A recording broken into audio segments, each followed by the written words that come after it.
கன்னிராசி அன்பர்களுக்கு இந்த வாரம் 13, 14 தேதிகளில் 6ஆம் இடத்துல 6ஆம் இடம் ஒர்க் அவுட் ஆகுது.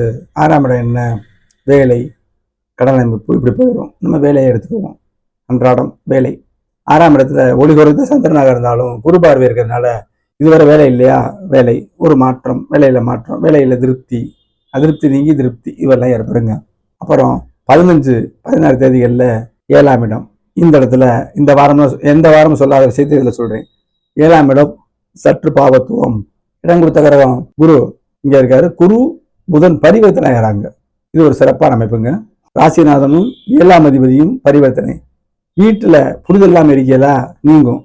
உங்களுடைய தசாபதிபடி தொழில் அமைப்பு சிறப்பாக இருக்கும். தொழில உங்களுக்கு ஒன்றுதல் நடக்கும். ஏன்னா கண்டகச்சனி நடக்குது. நம்ம லக்கணம் 7ஆம் இடம் நம்ம தொடர்புகள். கூட்டு தொழில் பண்றவங்களுக்கு கரைச்சல் இருக்கும்.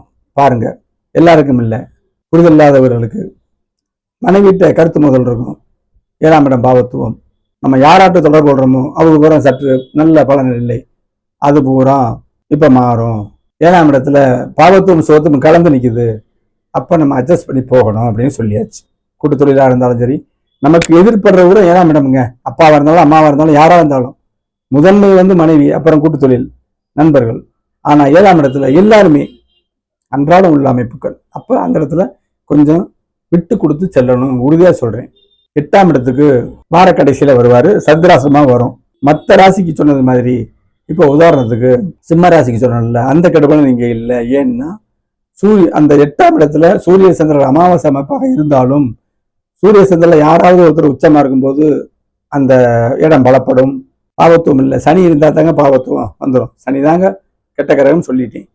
இப்ப அங்க சுக்கிரன்கிற ஒளி இருக்குது. அப்ப சந்திராசிரமம் கடுமையை பாதிக்காது என்றாலும் தேவை அமைப்பு அதையும் மனசுல வைக்கணும். பௌர்ணமி இல்லை. அப்ப முக்கியமான முடிவுகள் இன்னைக்கு விட்டா அப்புறம் லைஃப்ல எப்பவுமே கிடைக்காதுங்கிற அமைப்புல நீங்க கண்டிப்பா ஒரு நல்ல ஓரையை பயன்படுத்தி முடிவெடுத்துக்கிறீங்க. அதுல நீங்க ஒரு அடித்தளம் வச்சுக்கலாம். இன்னைக்கு வேணா அவசியம் இல்லை, பைய செய்யலாம்ங்கிற நிதானமா செய்யலாம்ங்கும் போது கண்டிப்பா இதை செய்ய வேணாம். அடுத்து செய்யலாம்ல நல்ல அமைப்பு வரும்பொழுது. அப்ப நல்ல ஒரு சிறப்பா நம்ம செஞ்சுக்கலாம். சரி, குரு பகவான் 10ல் இப்போதைக்கு இருக்காரு.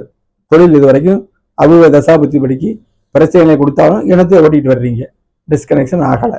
2ஆம் இடத்தை பார்க்கும்போது குடும்பம், வருமானம் அமைப்புல பேசி பிழைக்கிற அமைப்புல இனத்தையே வந்துட்டு இருக்கு. அடுத்து 4ஆம் இடம் வீடு, வீட்டில் நின்று போன விஷயங்கள், வீட்டுக்கு தேவையான விஷயம் அனைத்துமே தாய்க்கு செய்யறது, தந்தைக்கு செய்யறது, 2 பேரும் வீட்டில் இருக்காங்க சுகஜீவனர்கள், அவங்களுக்கு செய்யறது, மனைவிக்கு செய்ய எல்லாமே வீடுன்னு வந்துடும்ல. அதுக்கு குருபாக ஏதோ இருக்கு அப்படிங்கிற அமைப்புல சொல்லணும்.